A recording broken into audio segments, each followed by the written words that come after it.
Hello, and welcome to the We Are Power podcast. If this is your first time here, the We Are Power podcast is the podcast for you, your career, and your life. We release an episode every single Monday with listeners in over 60 countries worldwide, where you'll hear personal life stories, top-notch industry advice, and key leadership insight from amazing role models. As We Are Power is the umbrella brand to Northern Power Women Awards, which celebrates hundreds of female role models and advocates every year. This is where you can hear stories from all of our awards alumni and stay up to date with everything NPW Awards and We Are Power.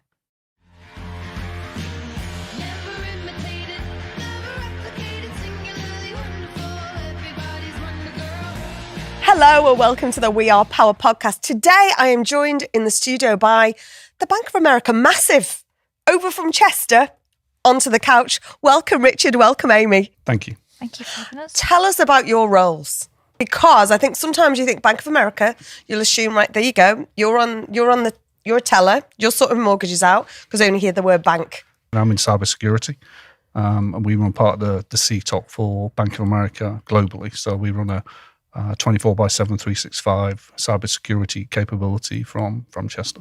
Wow. Powered by the North. Amy? Yeah, I think we have the same perception when people ask what we're doing. It's either the commercial side of it, but we're in the investment banking side. So I work at a trade control support team, which is in line with the front office in trading desk in London, but we work from Chester to support them, reconciling trades, thinking of efficiencies, where we can make improvements, and working as a team across global teams. And it's always exciting. I love getting, Bank of America are co-headline partners for the Northern Power Women Awards. We have a great partnership. We love working with you guys, and it's always fascinating to hear about other roles. But how did you even get into this? How did you even know that? Because this is a big HQ, isn't it, in Chester? And you have global operations as well as not just national operations there, don't you? How did you know that you wanted to be a Bank of America vice president? So that's the difference we're speaking about, wasn't it? So since I've got 10-year anniversary today with Bank of America, and when I was at university in Chester, I actually didn't know Bank of America were on the Chester Business Park. We didn't have connections. We just didn't know they were there. But I knew I wanted to stay in the North. I had a child in my first year in uni, and I just needed that family stability from the North. I just knew moving down south wasn't for me. But actually then knowing the opportunities were here and not just down in the south was actually fantastic. Once I got the job with Bank of America, the opportunities there are absolutely fantastic. It's not a career of one base and then you have to move and look at different locations. Your career can be done in Chester with so many job opportunities. And the 10 years I've been there, the growth that they've made in Chester, the teams that have been built out in Chester is absolutely fantastic opportunities. And I think that's always exciting, isn't it? People think of one organisation and there's one linear path. Have you had a linear path, Richard? No, my path could not be less Have you been linear. wigglier than a wiggly thing? Yeah. The interesting thing is the last interview I had for a job position was in 1999, so it's actually in the last century, which does date me rather. But I've changed my job role every 12 to 18 months because opportunities arise, and if you've got the right type of talent and you've got the right type of mobility mindset, then you can basically adapt and move on. So that's what makes it so exciting. I'm 25 years with Bank of America. And when I joined, I thought I wouldn't last a year. So yeah, it's every opportunity to grow and succeed. And again, I did actually move. I moved to Portsmouth. I went to work for IBM in Portsmouth for a couple of years, and then missed the North and wanted to get back. So then I actually consciously brought the family back to the North and wanted to be just back based in the Northwest. And there is that whole eco culture over on the business part. We've been over quite a number of times over to Bank of America HQ, and I think one of the things that is always feels very visible about what the Bank of America are doing to support specifically gender equality. I know when we're over there, we stand there watching the revolving signs, waiting for something to come up about Northern Power Women or a session that you're running. I always think it's very visible and very there. You must have seen change over the years to get to this point. Like you say, you've been there decades, really. Thank you for reminding me of that. 25 years ago, it was very overt. Now, my management team, right from the get-go, was predominantly female. Now, it wasn't a conscious thing where I was saying, hey, I need more female on the team. It was just the women were the strongest candidates, so they're the ones that got the jobs. But that was really unusual, especially in cybersecurity at the time. And we had to be really overt about trying to identify female talent and trying to bring female talent in. I even had to almost convince people that they could do the job, because there was this whole, why do you want me in cybersecurity? I'm not a cybersecurity professional. I do change management, and I'm like, you've got exact skill set that I need, right? I need attention to detail, I need people that are driven, energetic. I can teach you the rest of it, right? So I think that fear of being able to step into the unknown has changed a lot. And I think the organisation has done a lot in being able to break down those barriers to make things more accessible. And it's your 10th anniversary. Congratulations. What have you seen, again, in your 10 years, in your decade, of change and an approach? I think you've got examples of Richard here being an advocate, because that's what you've been, isn't it? Yeah. Being that advocacy, but to ensure that there are equal opportunities for leadership roles within the bank. I think there are just more people wanting to advocate like Richard, and the opportunities there with the networks that they've built out are fantastic. So we have multiple networks that you can join and sign up to. One of them being, the main one is Lead and Whitner, which is focused on women, but it's more about leadership, education. But the opportunity and the advice given now is just so wide. There's always something coming into your inbox that you can join and be a part of. Like you said, on the walls, on the advertising, there's always something that makes you want to get involved, because you see so many people doing just good things with it that you want to be part of, that you don't see it as an additional, or it's just they want me to do it, so I'm going to do it. There's always something up there that you actually want to, and actually you probably run out of time to be involved in more than you want than less. It's, You've got a day you job want to to do. get involved in it. And they're just always plugging that. There's just always something you can join, learning courses, job sharing, just even like a half an hour meet and greet side by side. You can always have the opportunity. No one ever says no. And I think once you start doing it once, it just makes you thrive to want to get more involved in anything that anyone offers. You just want to learn and see and do. And then them transferable skills that you learn, you can see that you could be a part of any of them job roles if you've got the right skill set and mindset to do it. And I think I want to come back to advocacy, because I think it's when I set Northern Power 10 years ago, my 10 year as well, actually, for setting the organisation up, it was always, right from day one, it was always all genders. It was always really key for me that this was for, and I always wanted to collect the good guys. How do we get, grow more good guys? Because sometimes it's a bit like, well, it's not about a guy coming in with a superhero cape on and going like, I'm going to save and be the advocate. But there's some simple steps around advocacy, I think. I think some of the key metrics, and we touched a little bit on, how much the bank invests in this, right? We've got 9 different networks, right, of over 25 countries. There's 62,000 members associated to those groups, and 3 are dedicated to advocacy for women, whether that's in tech and ops or lead. So there's actually a huge advocacy network out there already. It's just being able to bring those people together to be able to make sure that they understand. So a lot of advocacy, a lot of coaching in relation to how to develop female talent, to be able to take on those roles, to be more fearless in pushing themselves forward. Absolutely. I think that, and I think it is having, you come up with some of those, when you talked earlier about working in cybersecurity. Well, I can't do that. That's not my job, kind of thing. Well, we had a girl from Imperial College who's a quantum physicist, and she came on a work placement with us last year. And first day was, I don't think I can do this. I said, you're a quantum physicist, you can do anything. She said, I don't know anything about cybersecurity.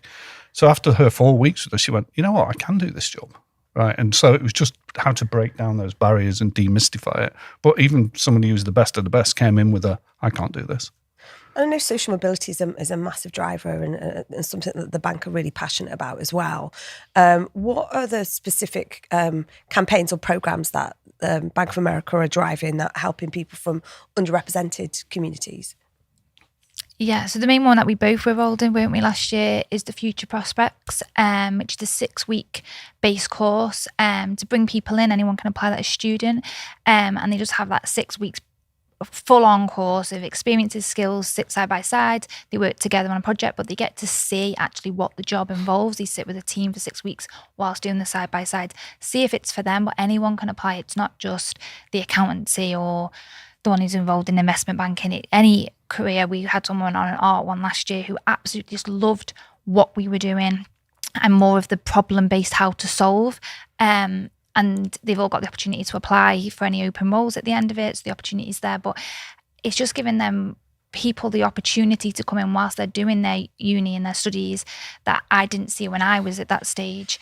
And Bank of America, based in Chester, are locally trying to do that throughout as well with apprentice schemes, going into schools, going into colleges, continuously trying to advertise what is here, but just the opportunities and the breadth of the job role. So you just think of Bank of America and you might just think trading straight away.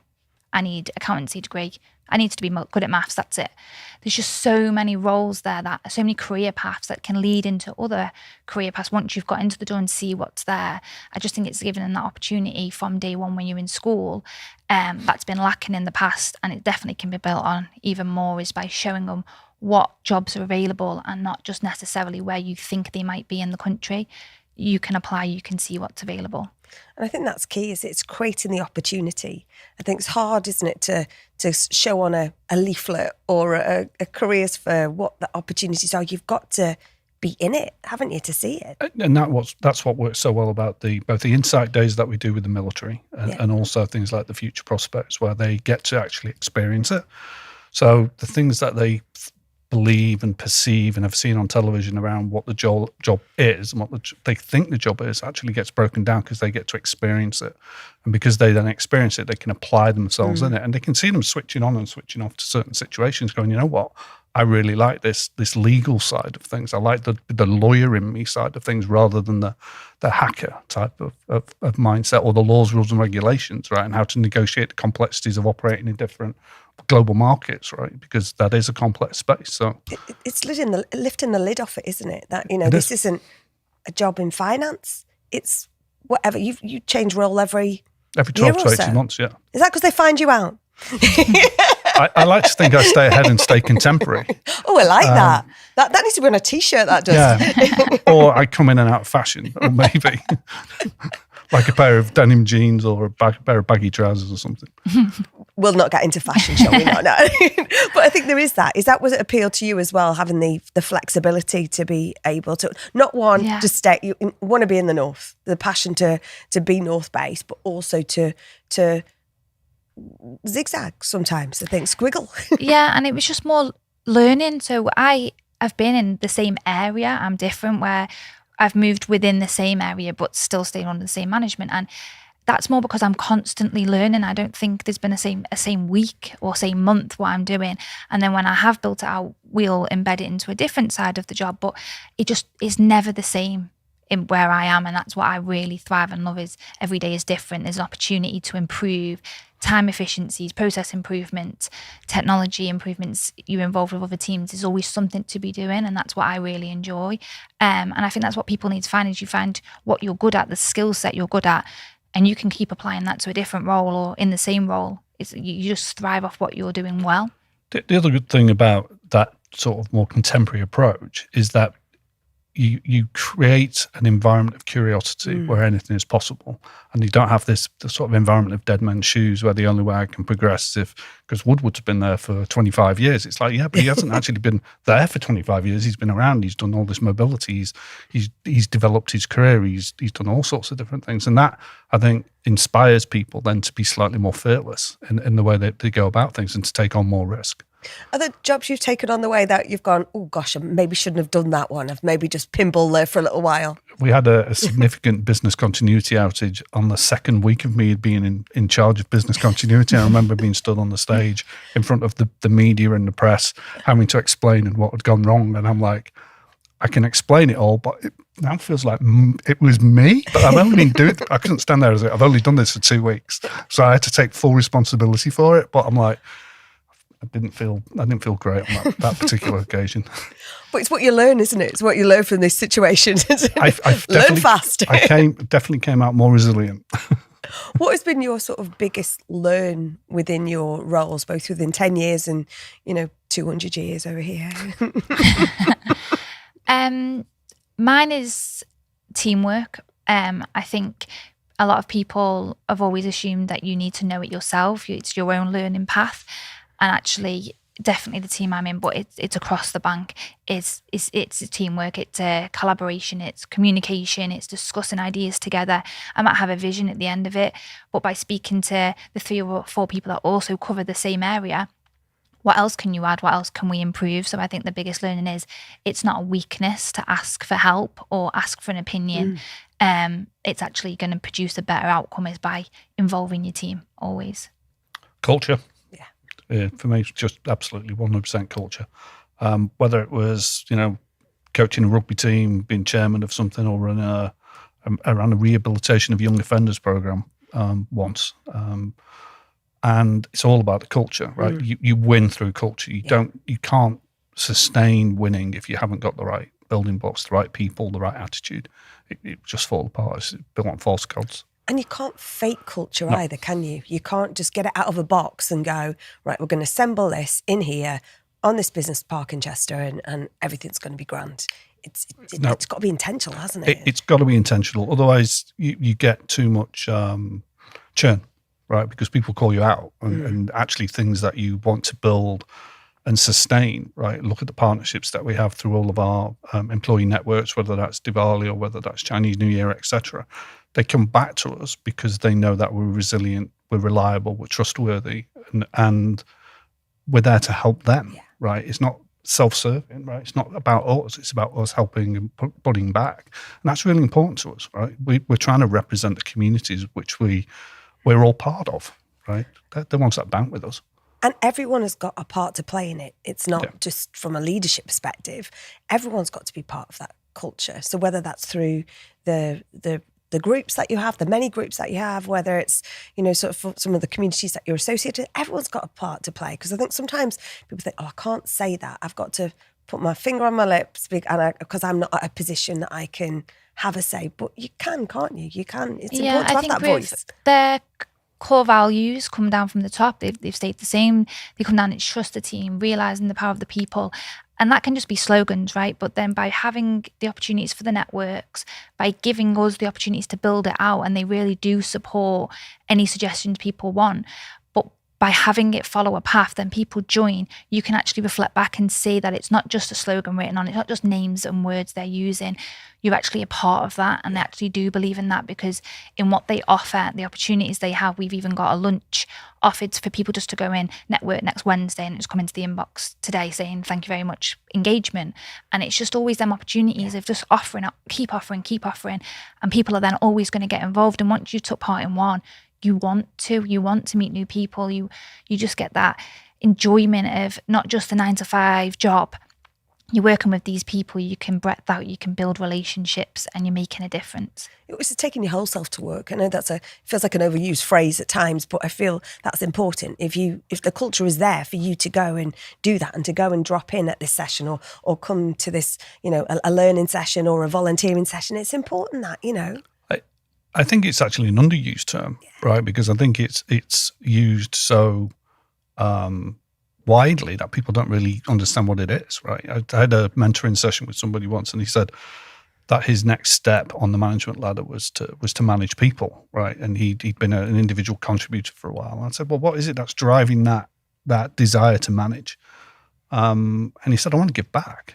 I said, well, why is that vertical management hierarchy the way to give back? What about employee networks? Why don't you use your power in other ways? Why don't you go and think more broadly about how you can influence? And you could see him almost consciously go, can I do that? And I'm like, you're empowered to go make a difference. And he literally took on one of the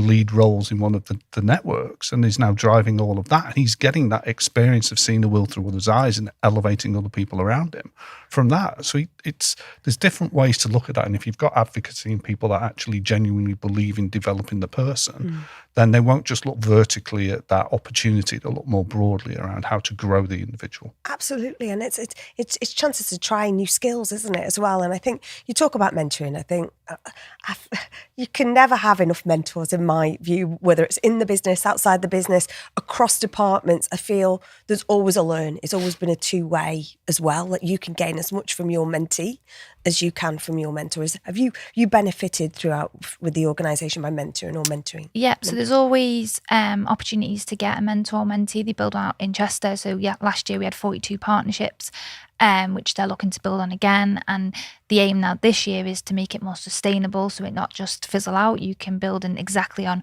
what your criteria was that you wanted and partner people up together that will get the best from each side. But I look at every day, even if I haven't just got the scheme that's on for the year, who around me can help me, who have I seen come back on emails that they've given a fantastic answer or give me support. What else do they know that I might now go and sit with them? We've got leadership women everywhere that are just, you see them from a distance working and you just see how well that works. Even if they're doing a stand-up meeting, you watch, you learn, you listen how they're presenting themselves. Even the one-to-ones we have, I'm very fortunate to have fantastic women leaders in my team, and just the way they feed back in the one-to-ones is just fantastic. With just the feedback I get, just having that continuously offered to me is a support you don't really think about until you get to the end of the year and go, they were continuously improving me and supporting me at the same time. And it's kind of a silent expectation, but it's actually really grateful to have. It strikes me that you will have some interesting mentoring stories, Richard. The recent mentoring stories are much more dynamic and much more value added than the early ones. In the early days of my career, people would give me a mentor if they thought they couldn't manage me anymore. So it'd be a case of, we don't know what to do with this guy. Get yourself a mentor, and hopefully that mentor will create some kind of new wisdom. That's definitely changed now. And the mentors that I tend to get now are not necessarily, again, vertically aligned to the job that I'm doing. It's how to broaden my perspective and my views of life. So I tend to seek out more temporary mentorships, right, which are almost point in time serving to help me clarify a position or help me see something differently. In respect of obviously developing talent, you can sometimes get a good feel for where somebody's at, right? Just by asking the questions around what it is just simply what it is they're looking to accomplish. And sometimes you can see that there isn't necessarily a full grounding around what it is that they think they're here to do, right? An organisation like yours has got a part to play in that, because I think if the culture is set, you can try and, it's a bit like the person who came into your business as a quantum physicist and almost like, I can't do it. Yeah. It's that fear of failing. Have you ever had that fear of failing? Or Yeah, and I think sometimes actually if you've failed and you've had an issue, you've been involved in one, then you live with the fear forever that it happened. But sometimes fear can be used well. It's knowing the risk. Where in our job, it's risk is high. You've got to mitigate that risk. You've got to be self-aware. You've got to be aware of the team. But sometimes it takes something to fail first. No one's going to come shouting at you. No one's going to blame you. But until you've done it and been through that, you don't realise it's safe to do so. And we just need to be risk aware to improve it going forward. But the new people coming in, because you're protecting them from having that horrible feeling of something go wrong, then they live exactly like that, in anxious feeling. So it's kind of what we do well in our teams. We've got 2 apprentices who are absolutely fantastic, and outside of work they're having to do their studies as well, which is on top of everything else. So absolutely commendable. But it's bringing them into working groups, I think, really does work. So if you're working on a process improvement, let them come along. So they haven't got the confidence to speak up yet. They don't think their opinion's worthwhile, but it 100% is. They'll bring fresh eyes to something, absolutely, what they're going to value add, but they might not want to do it on their own. So we kind of encourage that way. And that can be seen as a little bit mentor-mentee. When someone joins our team, we give them a buddy, and it's just a friendly check-in weekly. How are you getting on? Is there anything struggles? It's just more personable, because you can blink. And I've spent 8 hours at my desk, and it's not very approachable, but you have to just make a culture there that is just approach. Yeah. Just call me. just shout me across and I will come as soon as we can, but it's a teamwork effort. Don't be afraid to fail because it's not held on one person. But be involved. Don't be scared to give suggestions and make improvements. Absolutely, because it's about your voice counts, isn't it? That's so important. And we've also taken another step with our work with the Pledge, right, where we go into schools to actually start coaching at an earlier age as to what this is all about, and to say, look, failure is part of the process because we're in a high-pressured environment, and that's okay.